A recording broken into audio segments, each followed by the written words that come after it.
O milagre que mudou a vida de Paulo, da dor à vitória na Igreja Universal. Paulo Oliveira tinha 42 anos quando começou a sentir que seu corpo estava desmoronando. Não era uma dor comum, mas uma sensação estranha que o acordava todas as manhãs, um formigamento intenso nas mãos e nos pés, como se milhares de agulhas o picassem sem piedade. No começo, ele ignorou, achando que era cansaço do trabalho, afinal, como encanador, passava o dia todo agachado, carregando pesos, suando sob o sol escaldante de São Paulo. Mas quando as pontadas começaram a subir pelos braços e pernas, acompanhadas de fraqueza muscular, o medo bateu à porta. O médico foi direto: neuropatia periférica avançada. Pode ser por diabetes, compressão nervosa ou até algo autoimune. Vamos fazer exames. Os resultados vieram como um soco no estômago. Além de pré-diabético, Paulo tinha uma inflamação crônica nos nervos, possivelmente irreversível. Com tratamento, dá para controlar, mas não há cura. Você vai ter que aprender a conviver com isso, disse o neurologista, receitando remédios caríssimos e sessões de fisioterapia que ele não tinha como pagar. As noites viraram um pesadelo. Paulo acordava às 3 horas da manhã com as mãos dormentes, como se estivessem mortas. Tentava mexer os dedos, mas era como se eles não pertencessem mais a ele. A mulher, Dona Maria, chorava ao vê-lo esconder as mãos trêmulas enquanto tentava amarrar os cadarços. Meu Deus, o que vai ser de nós? Como vou trabalhar assim? Ele se perguntava, olhando para as contas empilhadas na mesa da cozinha. O aluguel estava atrasado, o carro prestes a ser levado pelo financiamento, e os filhos, Lucas de 12 anos e Ana de 8, começavam a perceber o desespero do pai. Foi numa tarde de quarta-feira, quando Paulo passou em frente à Igreja Universal do Reino de Deus no bairro do Belém, que algo mudou. Ele já tinha ouvido falar da igreja, quem não conhecia aqueles cultos cheios de fé, onde pessoas saíam curadas, libertas e até conseguiam emprego? Mas ele, católico de berço, nunca tinha entrado. Até aquele dia. Uma irmã na porta, com um sorriso sincero, lhe estendeu um folheto: Irmão, hoje tem uma corrente de oração pela saúde. Deus pode mudar sua história. Paulo hesitou, mas algo dentro dele, talvez o desespero, o fez aceitar. Dentro da igreja, o ambiente era diferente de tudo que ele já tinha visto.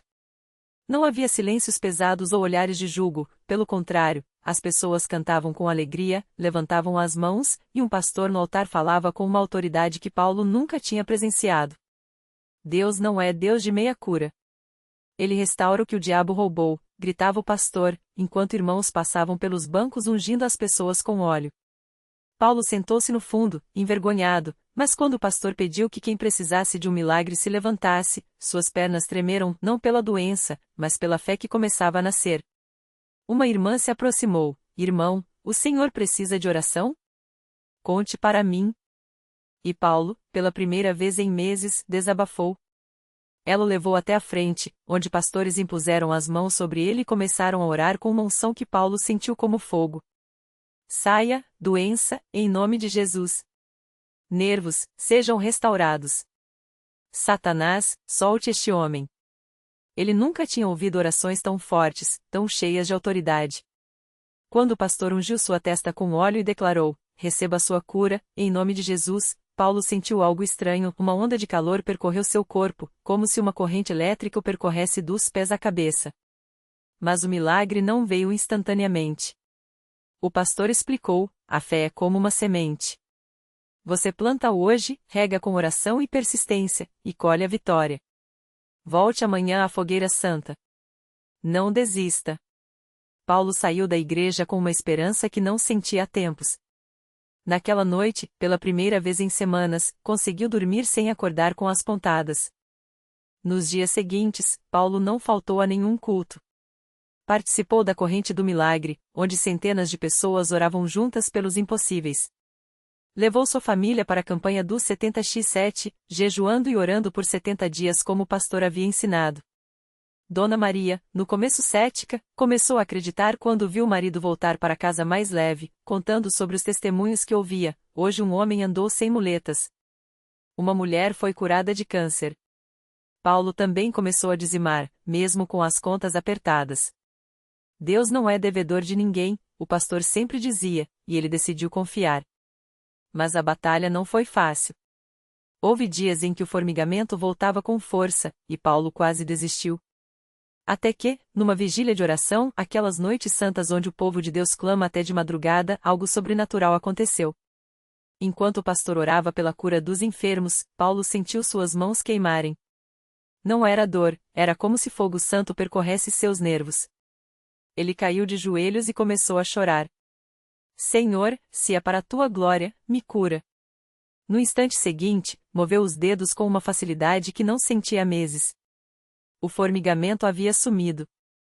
Quando chegou em casa naquela manhã, Dona Maria acordou assustada ao vê-lo entrando sorrindo. Maria, mexe aqui, ele disse, estendendo as mãos. Ela tocou, olhou para seus olhos cheios de lágrimas e soube, era um milagre. No dia seguinte, Paulo voltou ao médico. Os exames mostravam uma melhora inexplicável na inflamação nervosa. Isso não é comum. Continue o tratamento, disse o neurologista, sem explicação científica. Mas Paulo sabia, era Deus. Hoje, Paulo é um homem transformado. Não só está completamente curado, os exames recentes não mostram mais nenhum sinal da neuropatia, como sua vida financeira também foi restaurada. Após o milagre, ele começou a trabalhar como encanador autônomo e, seguindo os ensinos da igreja sobre prosperidade, abriu uma pequena empresa. Agora, ele e Dona Maria são dizimistas fiéis e participam ativamente dos cultos. A Igreja Universal não é só um lugar de oração, é um hospital espiritual. Lá, aprendi que Deus não só cura o corpo, mas restaura a alma e as finanças, testemunha ele no altar, com a voz embargada. Sua lição de vida? A fé sem obras é morta. Eu poderia ter só pedido a cura e ido embora, mas foi na persistência, nas vigílias, nos dízimos, nas campanhas, que Deus me encontrou. Se você está passando por uma tempestade, não desista no meio do caminho. A vitória vem para quem crê e age. Toda vez que Paulo entra na igreja e vê alguém sendo curado no altar, ele lembra daquela quarta-feira em que, quebrado e sem esperança, deu o primeiro passo para dentro da casa de Deus. Hoje, ele sabe, milagres não são sorte. São respostas de um Deus que honra a fé daqueles que não desistem. Paulo não imaginava que, poucos meses depois do seu milagre, Deus usaria para ser um instrumento de transformação na vida de outra pessoa. Foi numa tarde de sábado, quando ele estava ajudando na distribuição de panfletos na porta da igreja, que viu um homem de cabeça baixa, arrastando os pés como se carregasse o peso do mundo nas costas. O olhar perdido, as roupas surradas e o cheiro de álcool que exalava deixavam claro, aquele homem estava no fundo do poço. Sem hesitar, Paulo se aproximou com um sorriso sincero. Irmão, tudo bem? Precisa de ajuda? O homem, chamado Marcos, levantou os olhos com desconfiança. Nada vai me ajudar, moço. Minha vida acabou. Paulo não se abalou. Ele conhecia bem aquela dor. Já pensei a mesma coisa. Mas Deus mudou minha história. E pode mudar a sua também. Marcos, um ex-motorista que havia perdido tudo por causa do vício, ouviu com ceticismo. Já tentei de tudo. Até rezar eu tentei. Paulo colocou a mão no ombro dele e disse com firmeza, não é só rezar. É entregar. É vir como está e deixar Deus fazer o resto. Naquele dia, Marcos entrou pela primeira vez na igreja. Não por curiosidade, mas porque, pela primeira vez em anos, alguém olhara nos seus olhos e dissera, você ainda tem jeito. Os primeiros cultos foram difíceis. Marcos chorava escondido, envergonhado das marcas que a vida havia deixado nele. Mas a cada mensagem, a cada oração, algo dentro dele começava a se mexer. Até que, numa campanha de libertação, ele tomou uma decisão, jogaria fora todas as garrafas que escondia em casa. Foi quando a batalha espiritual começou de verdade. As noites de insônia, as vozes que sussurravam para ele desistir, as recaídas que o faziam se sentir um fracasso. Mas Paulo, que agora era seu irmão na fé, não o deixou sozinho. Marcos, o inimigo treme quando um homem decide se levantar. Não é sobre você ser forte. É sobre Deus ser fiel. E Deus foi. Pouco a pouco, as tentações perderam força. Marcos começou a trabalhar como servente de obras, orando cada centavo que ganhava. Dizia aos obreiros, antes, eu gastava tudo com cachaça. Hoje, meu dinheiro é abençoado porque eu o entrego primeiro a Deus. O maior milagre não foi só a libertação das drogas, mas a restauração da sua família. Sua esposa, que o havia abandonado, voltou depois de vê-lo transformado no altar, louvando com lágrimas nos olhos. Os filhos, que tinham vergonha dele, agora o abraçavam com orgulho. Hoje, Marcos é um obreiro na igreja. Toda vez que um dependente químico chega procurando ajuda, ele conta sua história sem enfeites: eu era um lixo humano. Mas Jesus me tirou do lixo e me fez filho de Deus.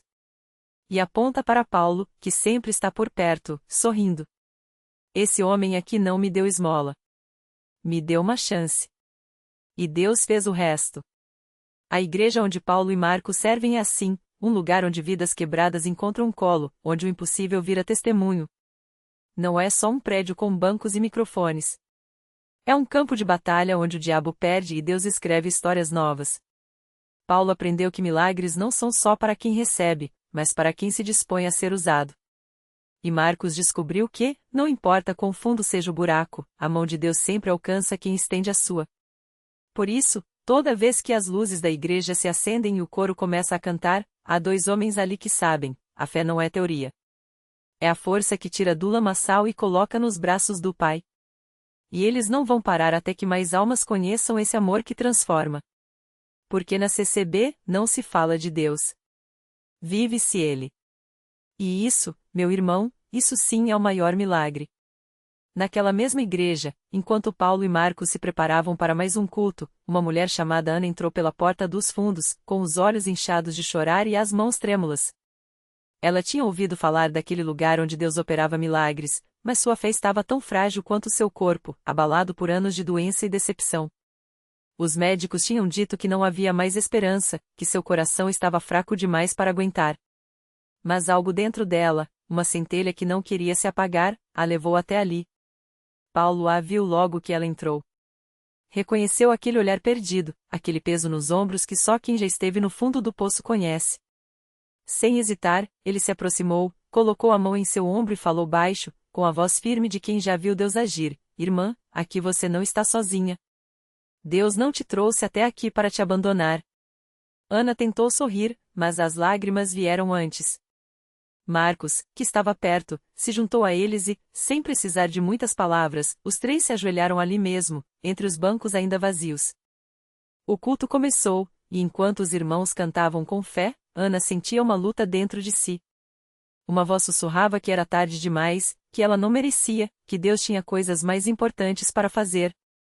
Mas outra voz, mais forte, vinha através das músicas, dos testemunhos, das mãos que se erguiam em adoração. Era a voz do Espírito Santo, lembrando-a de que para Deus não existe a tarde demais. Quando o pastor fez o apelo, convidando quem precisava de um milagre a vir à frente, Ana hesitou. Seus pés pareciam pesados, mas Paulo e Marcos, como se tivessem ouvido um chamado, a ajudaram a se levantar. Passo a passo, eles a levaram até o altar. Foi então que aconteceu. Enquanto o pastor orava e os irmãos clamavam, Ana sentiu algo quente percorrer seu corpo, como se uma corrente de vida estivesse renovando cada parte dela. Primeiro, foi a dor no peito que sumiu. Depois, uma força que ela não sentia há anos encheu seus braços. Quando abriu os olhos, estava de pé, sem precisar de apoio, com o coração batendo forte, mas não mais de fraqueza agora, de alegria. Os irmãos ao redor começaram a louvar, e Ana, sem conseguir segurar a emoção, levantou as mãos e gritou: estou curada. Jesus me curou. A igreja explodiu em glórias. Paulo e Marcos, com os olhos cheios d'água, abraçaram Ana, sabendo que aquilo era mais uma prova de que Deus não escolhe os capacitados, mas capacita os escolhidos. O pastor, emocionado, pediu que ela desse seu testemunho ali mesmo, e Ana, com a voz ainda trêmula de emoção, contou como chegou ali sem esperança e saiu com uma vida nova. Eu pensei que Deus tinha me esquecido, ela disse, mas Ele só estava preparando o meu milagre. Naquela noite, muitas vidas foram tocadas. Quem estava doente recebeu fé para crer na cura. Quem estava desanimado encontrou força para continuar. E quem ainda não conhecia Jesus viu, com seus próprios olhos, que Ele está vivo e age com poder. Paulo e Marcos, mais uma vez, confirmaram que servir a Deus não é sobre grandes discursos ou posições, mas sobre estar disponível para ser usado onde a dor é maior. Porque na CCB, os milagres não são exceção são a regra para quem crê. E assim, a história de Ana se juntou às de tantos outros que, como ela, entraram quebrados e saíram restaurados. A igreja não é um lugar para perfeitos, mas um hospital para almas feridas. E enquanto houver alguém precisando de um toque de Deus, haverá irmãos como Paulo e Marcos, prontos para estender a mão e dizer: vem. Aqui, o impossível tem endereço. A notícia do milagre de Ana se espalhou rápido pela cidade, como fogo em palha seca. Quem a conhecia de antes não acreditava nos próprios olhos ao vê-la caminhando pelas ruas, sorrindo, sem as muletas que por anos foram sua sombra. Alguns até paravam para perguntar: Ana, foi mesmo na CCB que isso aconteceu? E ela, com os olhos brilhando, respondia sem hesitar: não foi a igreja, foi Jesus. Mas foi na CCB que ele me encontrou. Os médicos que a acompanhavam há anos ficaram estarrecidos. Um deles, o Dr. Renato, que sempre havia sido cético em relação à fé, pediu para examinar Ana novamente. Depois de repetir todos os testes, ele balançou a cabeça, incrédulo: isso não tem explicação médica. As lesões na coluna simplesmente não estão mais lá. Ana, então, pegou a mão do médico e disse com calma: doutor, a explicação não está nos exames. Está na Bíblia. Em João 14:12, Jesus disse que quem nele crer fará obras ainda maiores. Eu só creio. O testemunho de Ana tocou tão fundo que o Dr. Renato, semanas depois, apareceu numa reunião de jovens na CCB. Ele não disse nada no início, só observou. Mas quando viu um jovem com paralisia cerebral sendo levado ao altar e, depois da oração, mover os dedos pela primeira vez em anos, suas lágrimas caíram sem controle. Naquela noite, ele entregou a vida a Cristo e hoje é um dos intercessores mais fervorosos da Igreja. Enquanto isso, Paulo e Marcos continuavam sua jornada de fé. Não eram homens famosos, não tinham títulos teológicos, mas tinham algo mais poderoso: um coração disposto a obedecer. Certa vez, foram chamados para orar por uma senhora chamada Dona Maria, que há 10 anos estava acamada por causa de um AVC. Sua família já havia perdido a esperança, mas sua neta, que havia sido batizada na CCB há pouco tempo, insistiu: vovó, se Deus curou a Ana, ele pode curar a senhora também. Quando Paulo e Marcos chegaram à casa simples, no bairro mais pobre da cidade, encontraram Dona Maria deitada, os olhos vazios, o corpo fraco. Sem alarde, eles se ajoelharam ao lado da cama e começaram a orar. Não foi uma oração longa ou cheia de palavras bonitas. Foi um clamor simples: Senhor, a senhora já fez tanto por nós. Agora, toque nesta serva tua. De repente, Dona Maria abriu os olhos, olhou para os dois e, com voz trêmula, disse: eu sinto formigamento nas pernas. Todos na sala prenderam a respiração. Com ajuda, ela se sentou. Depois, com lágrimas escorrendo, moveu os pés. Em menos de 1 hora, Dona Maria estava de pé, abraçando a neta, louvando a Deus em voz alta. Os vizinhos, que ouviram o barulho, vieram correndo e viram a cena que jamais esqueceriam: uma mulher que há uma década não saía da cama, agora dançando de alegria no meio da sala, enquanto os netos pulavam e gritavam: é um milagre!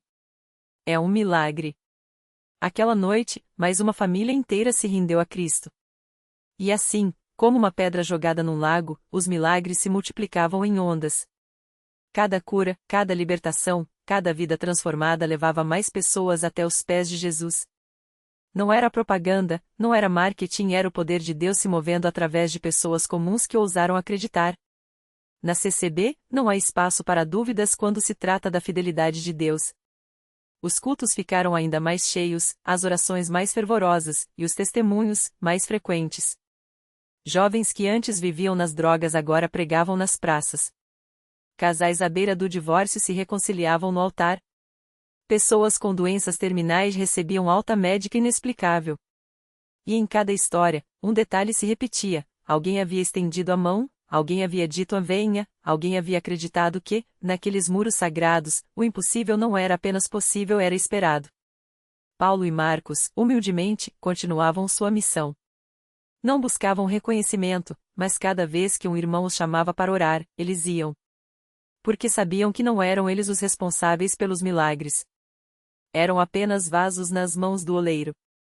E o oleiro, com paciência e amor, continuava a moldar vidas, a restaurar sonhos, a escrever histórias que o mundo não poderia explicar, mas que a fé confirmava a cada dia. E assim, a CCB seguia sendo farol numa cidade que, aos poucos, aprendia que a esperança não é um sentimento, é uma pessoa. E seu nome é Jesus. O último milagre e a lição que ficou. Foi numa tarde de chuva fina que a história de Dona Maria se cruzou com a deles. Viúva, com um câncer em estágio avançado, ela chegou à CCB carregada mais por filhos desesperados do que por suas próprias forças. Os médicos haviam dado poucas semanas. Mas quando Paulo e Marcos impuseram as mãos sobre sua fronte enrugada, algo mudou. Não foi um grito, nem um clarão, foi um suspiro. Um suspiro que pareceu carregar décadas de dor para longe. 3 meses depois, Dona Maria voltava ao templo, não em uma maca, mas de pé, segurando o laudo médico que atestava a remissão total da doença. Os médicos disseram que foi espontâneo, ela contava, os olhos brilhando. Mas eu sei que foi ele. Porque alguém me estendeu a mão quando eu já não tinha forças para me levantar. Aquela noite, enquanto a congregação cantava Toque no altar, Paulo olhou para as mãos calejadas de Marcos, mãos que haviam segurado as de tantos desesperados, andou até o púlpito. Sem discursos, apenas disse: Deus não precisa de heróis. Ele precisa de quem diga o eis-me aqui quando o mundo diz o é impossível.